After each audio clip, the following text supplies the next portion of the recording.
Alejandro Ferrer lo tenía todo, y lo sabía, no porque alguien se lo recordara sino porque cada pared de cristal de sus rascacielos, cada portada de revista financiera, cada reverencia silenciosa en salas de juntas internacionales se lo confirmaba a diario, su apellido estaba grabado en acero en lo más alto de la ciudad, dominando el horizonte como un recordatorio permanente de que había conquistado un mundo que muchos apenas se atrevían a imaginar, un mundo donde el dinero no era un medio sino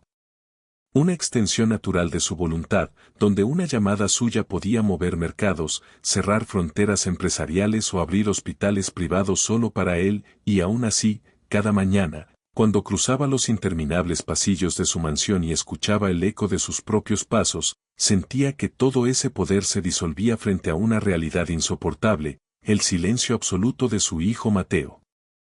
El niño tenía 7 años, pero sus ojos parecían más viejos, como si hubieran visto demasiado, como si llevaran grabada una escena que se repetía una y otra vez sin descanso. Aquella noche maldita del accidente en la que su madre murió atrapada entre hierros retorcidos, luces intermitentes, sirenas desgarrando el aire y el olor metálico de la sangre. Una noche que había partido la vida de Alejandro en dos sin que él lo supiera en ese momento. Desde entonces, Mateo no había vuelto a pronunciar una sola palabra, no un papá, no un grito, no un llanto, nada, solo ese silencio denso que se había instalado en la casa como una presencia viva, pesada, opresiva. Los médicos más prestigiosos del planeta habían desfilado por la mansión Ferrer como peregrinos de bata blanca, neurólogos de Estados Unidos, psicólogos europeos, especialistas asiáticos con títulos interminables y tarifas obscenas, todos coincidían en lo mismo con un tono clínico y distante, no había daño físico, las cuerdas vocales estaban intactas, el cerebro funcionaba perfectamente, el problema no era del cuerpo, era del alma, y el alma de Mateo había decidido callar para sobrevivir.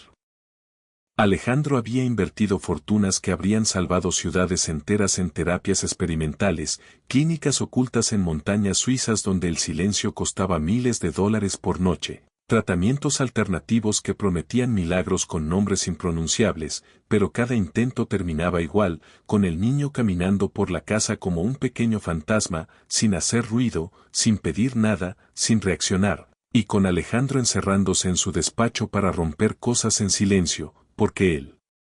hombre que podía despedir a 100 ejecutivos con una sola frase, no podía soportar la impotencia de no escuchar la voz de su propio hijo.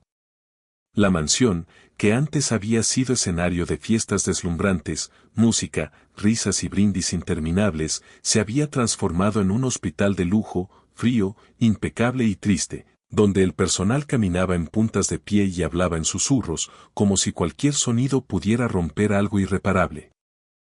A su lado estaba Verónica, su prometida, una mujer elegante, hermosa y perfectamente consciente de su imagen, que sabía sonreír frente a las cámaras y posar como la futura señora Ferrer, acariciando el cabello de Mateo cuando había fotógrafos cerca, pero que en la intimidad dejaba caer la máscara, mostrando una paciencia limitada y una mirada dura, porque para ella el niño era un obstáculo, una sombra del pasado, un recuerdo constante de una esposa muerta que nunca podría borrar del todo. Aunque jamás lo diría en voz alta, en su mundo no había espacio para debilidades. Alejandro intentaba convencerse de que Verónica lo apoyaba, de que su presencia aportaba estabilidad, pero en el fondo sentía una incomodidad creciente, una tensión invisible que se intensificaba cada vez que ella suspiraba con fastidio al ver a Mateo inmóvil, o cuando sugería, con voz aparentemente práctica, que quizá el niño estaría mejor en una institución especializada, lejos de la casa, lejos de todo. Fue en medio de ese ambiente cargado de poder, tristeza y control que llegó Rosa, una mujer humilde, de manos ásperas y sonrisa suave, contratada como limpiadora temporal para cubrir una baja del personal. Nadie le prestó atención, porque en casas como esa las personas como Rosa eran invisibles, sombras que limpiaban sin dejar rastro. Pero desde el primer día ella sintió algo extraño al recorrer el ala oeste de la mansión, un nudo en el pecho al ver a Mateo sentado durante horas mirando por la ventana, sosteniendo un coche de juguete inmóvil entre las manos, como si el tiempo se hubiera detenido solo para él.